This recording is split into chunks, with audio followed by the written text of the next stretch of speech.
pensando no ônibus antes de entrar aqui, de como que eu iria começar essa entrevista, sabe? E aí a melhor forma de começar é tipo, nossa, eu tô realmente do lado certo da história. Eu tô do lado do Dead Fish, eu tô do lado contra esses fascistas. E é muito bom estar no Circo Voador, ao lado das pessoas que eu mais gosto e que mais me representam no rock nacional. Muito obrigada pela existência. Nossa, era uma pergunta? Não, é só o jeito de eu começar. Foi um carinho inicial. Foi uma bela introdução. Sim, Carinho inicial. É só porque é sempre bom lembrar que a gente tá do lado certo da história. Sim, sempre, todo Sempre, dia. sempre. Hoje eu lembrei na rádio lá, do cara. Foi? Você tem um lado? Claro que eu tenho um lado, do lado certo. É isso. Então é isso, muito obrigada. É assim que a gente começa a entrevista com Dead Fish aqui no Circo Voador, no canal Riff. Então vamos lá, ó. Depois de 10 anos não, porque vocês ainda gravaram mais discos com o Rafael. Mas como foi essa experiência de gravar? Esse é o terceiro já com o Rafael ou é o segundo? Com o Rafael Ramos, é o quarto. Quarto? 0 e 1, Um Homem Só, Contra Todos e esse. Quatro. Caralho. 4 álbuns. Parabéns, hein, Rodrigo? Nossa, tá superando ele. Ai. Como que é esse álbum que tá sendo tecnicamente o último álbum cheio de vocês? Foi um processo, assim, de adaptação esse disco. A gente ensaiou muito tempo, assim, sem a banda completa. A gente ensaiou muito tempo, eu e o Rick, a gente veio tocando as músicas, assim. Então, foi um disco que foi construído bem diferente, assim. A gente construiu ele muito mais por etapas do que qualquer outro que a gente já tenha feito, assim, ou até eu com outra banda e eles antes de eu entrar também. Mas, no final, foi um produtão, né?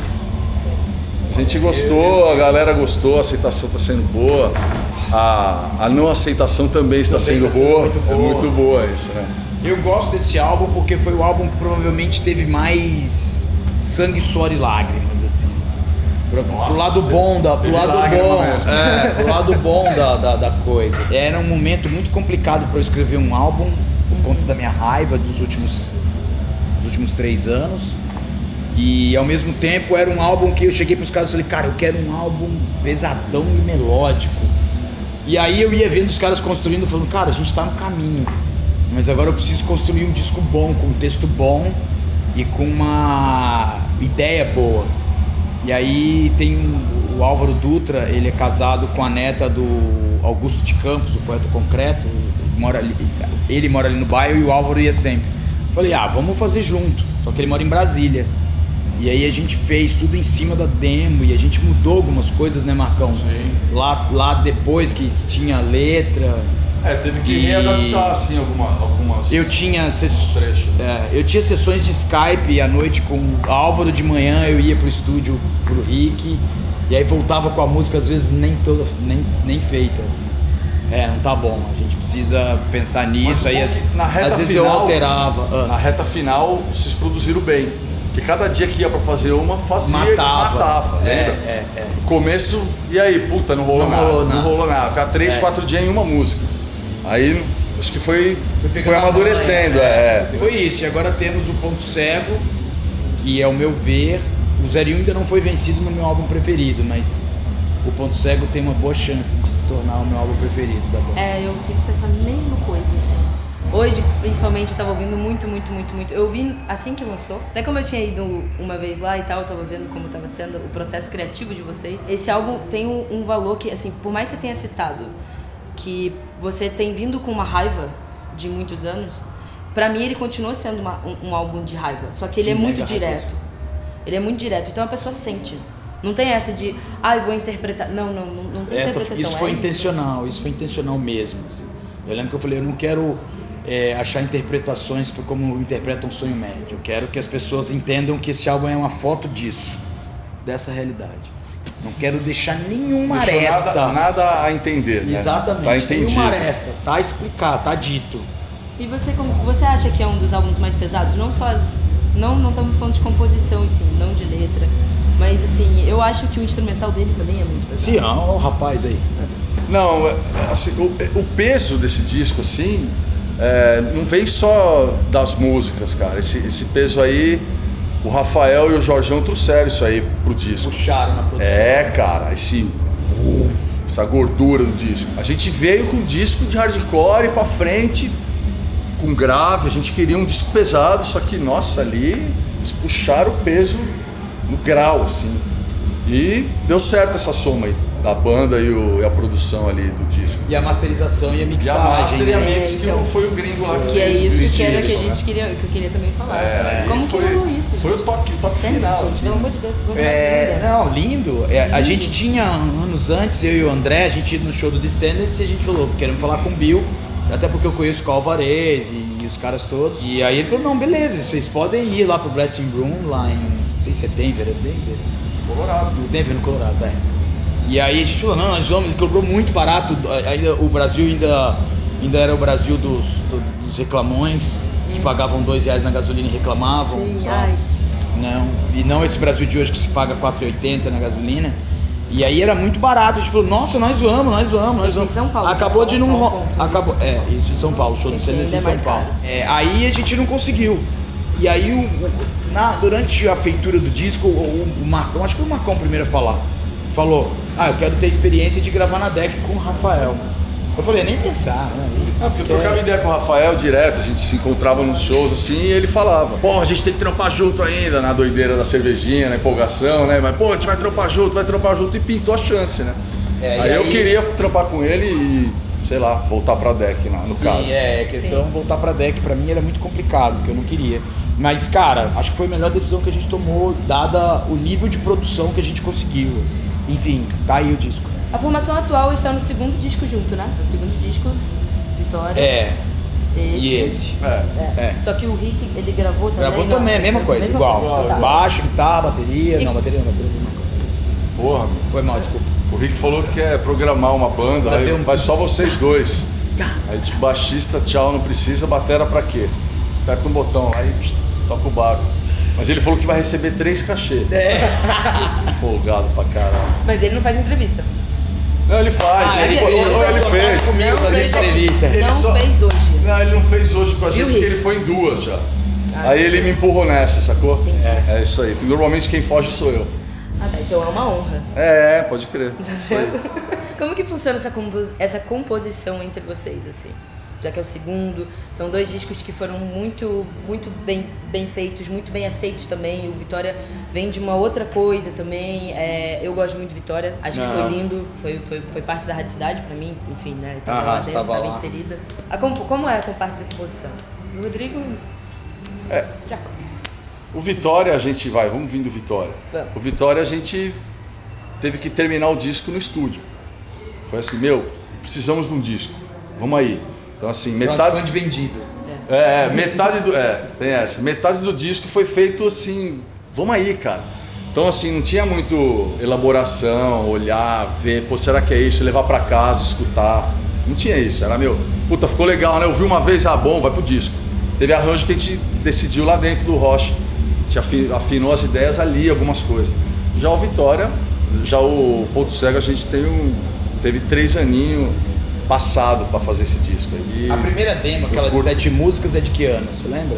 Dos primeiros 8 meses assim, do disco. Então, se a gente tá 3 anos fazendo o disco, 15. 2015. 15, 16 quase, né? 15, 15. Final de 15, por aí. Que começou a pintar as ideias, assim, que a gente gravou uma demozinha. E aí melhoramos, a gente fez duas demos, né? 2 demos. E acho que é um disco que e era legal, deu tempo de mostrar o que a gente queria. Eu ia lá assistir os ensaios dos caras, assim, porque eu queria estar junto, fazendo melodia e vendo as coisas. E eu senti que tá ali naquela sala da Vila Mariana. Você ficava sentado ali e tal, só sacando, escrevendo. Tá naquela sala ali foi importante, assim, porque a gente fez tudo ali dentro, né, cara? A última demo saiu praticamente, sei lá, 60% do disco.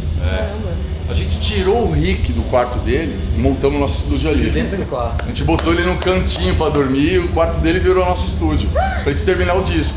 A gente não queria ficar fazendo em estúdio, sim. A gente queria fazer ali, porque ficava tudo montado, chegava ninguém tava escutando o que a gente tava fazendo, então a gente se trancava ali. Isso. No máximo só a Carmela que ficava ouvindo o que a gente Carmela, fazia. gata. A chatona. Você acha que o rock nacional se acovardou? Do nosso lado, não. Não desse lado. Existe não, lado. o rock nacional não é que se acovardou. Ele sempre, como dizem meus amigos do ABC, o rock brasileiro sempre foi coisa de boy, de filho de embaixador, assim, de uns caras que pensavam diferente do resto de todo mundo, sempre foi mais elitizado. Mas eu não penso assim, eu não concordo com isso. Até porque eu conheci os caras do ABC, os punks do ABC, que eram da classe trabalhadora e eram gente... Nossos heróis. E eu não concordo.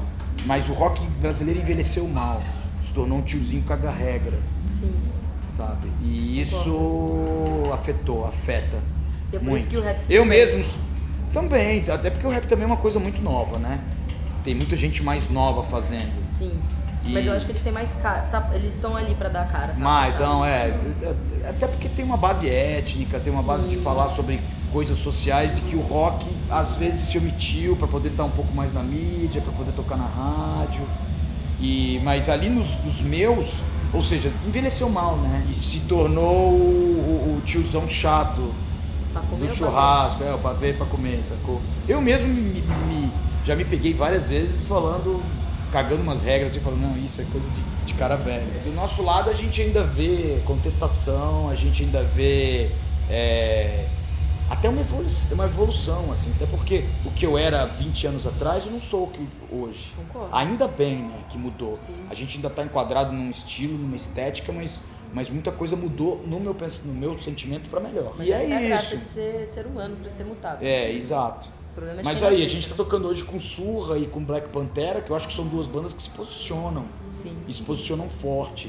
E isso é importante. Não adianta ter uma super produção, ter um monte de gente por trás, se você tá fazendo uma música que é inofensiva. No meu ponto de vista, o punk de onde eu venho sempre foi uma coisa questionadora e em muitos graus ofensivas. Questionador num nível de... Sabe? E isso se perdeu. Virou coisa de banda de programa de comediante idiota. O final dos anos 90 ficou meio ruim mesmo. É uma tristeza isso, na real. Eu fico triste. Sim. Porque eu acho que poderia ser mais. E é por isso que você acaba se abraçando. Hoje eu acabo ouvindo muito mais rap, porque eu gosto quando me incomoda. Porque se a coisa não me incomoda, aí eu gosto do questionamento. Essa coisa do rock também, hoje, ser um monte de banda de cover, ter um monte de bar aí pra tocar e um monte de gente que não... Cara, quem faz uma banda de cover pra mim... Eu não gosto de generalizar, que tem um monte de músico bom, assim, mas é um cara que não tá somando em nada, nem pra própria vida, sabe? Ele não tá se arriscando, ele não tá se desafiando e ele tá... Se divertindo. Vai lá, tira um som. É entretenimento, é bem isso. Assim. Tira um som. Não que eu não gosto de entretenimento. Eu acho que é outra proposta também, né, cara? Sei lá. Mas às vezes é meio que pensar que tá perdendo tempo, né? Eu não sei o que eu faria se eu tivesse no Guns N' Roses cover e eu fosse o Axl Rose. Assim. Nossa, uma lente verde e uma peruca loira. Uma peruca loira, assim, ó, saca? Pra mim seria uma baita perda de tempo, tá ligado? Sim. E eu acho que um pouco isso que o rock se tornou, um cover de si mesmo. Sim, concordo. Eu acho que essa é a melhor frase, aliás. Um cover de si mesmo. Como muita banda se tornou, na real, né? Eu consigo pensar em 5 pelo menos na cabeça, assim que eu falo assim, nossa... É um cover de si mesmo. É um cover de si mesmo. Não sei se você conhece, mas você conhece... Todo dia um comentário escroto de um fã do Dead Fish? Claro que eu conheço. Como que isso é? Eu não tô lá, eu não tenho Facebook. Mas não manda nem print. Até porque meu perfil, minhas preferências não foram vendidas pro creme de analítica, que também eu não fui uma influência pro Bolsonaro ganhar, nem pra ter o Brexit, nem pra ter a eleição do Trump. Eu não tô ali, não faço questão nenhuma de estar, mas às vezes me printam. Então, é isso que eu queria dizer. E aí é hilário, é genial. É genial, ao mesmo tempo que a gente tem fãs que são aparentemente embotados ou se fazem de embotados burros, a gente tem fãs com um refinamento e um senso de humor que é inacreditavelmente lindo, assim. Rolou do disco, né, o último print que eu recebi deles foi do álbum novo, saiu o single Sangue nas Mãos, um cara falou assim, essa música parece um pornô bagunçado, Parece o quê? Um pornô bagunçado. Começa já e não sei o que, e isso, aquilo, até foi uma mina embaixo, assim, uma mina com a mina foi uma faca guinso, assim, falou assim, então quer dizer que você gosta de pornô romântico? Me explica isso. Porque o bagunçado não rola, ponto. Né? Cara, maravilhoso. Ela arregaçou, assim, e esse dia foi foda, mas eu recebo de vez em quando uns prints e essas coisas, mas só. Não perco meu tempo ali, não tenho Twitter, não tenho Facebook. Meu algoritmo está sendo usado no máximo no Instagram. Só, e mesmo assim eu não posto, não tô muito ali. Inclusive, quando você posta, eu acho que a gente poderia fazer aqui, né? Pelo amor de Deus. Vamos fazer uma feijoada do Rodrigo, porque eu sou do feijoada Viking. Eu posso fazer feijoada. Não quero muito. Não vejo a hora de estar aqui no Rio de Janeiro, porque toda vez que eu vou pra São Paulo já foi ou vai ser, entendeu? Eu fiz no casamento em Brasília, de um amigo meu. Foi um sucesso, foi legal. Que maravilhoso. Então, pra terminar, Dead Fish surge em 91. Você, Rodrigo, se você tivesse uma oportunidade de olhar para aquele Rodrigo de 91, o que você poderia falar pra ele hoje? Sai dessa, cara. Além de sair dessa, cara, vai fazer sua prova da OAB, não entra nessa turnê, não. Sai dessa, cara. Eu diria, cague menos regras, permita mais. Assim. Legal, hein? Eu caguei muita regra quando eu era moleque. Assim. Era um punk muito chato. E isso talvez tenha me freado para um monte de coisa. Até para um aprendizado musical um pouco mais amplo. Portanto, jovens, além de sair dessa, parem de cagar regra. Aprendam, cresçam. Se deem oportunidades. Basicamente isso. Então é isso, né? Esse é o Rodrigo Lima 2019, cara. Rodriguinho, Paz e Amor.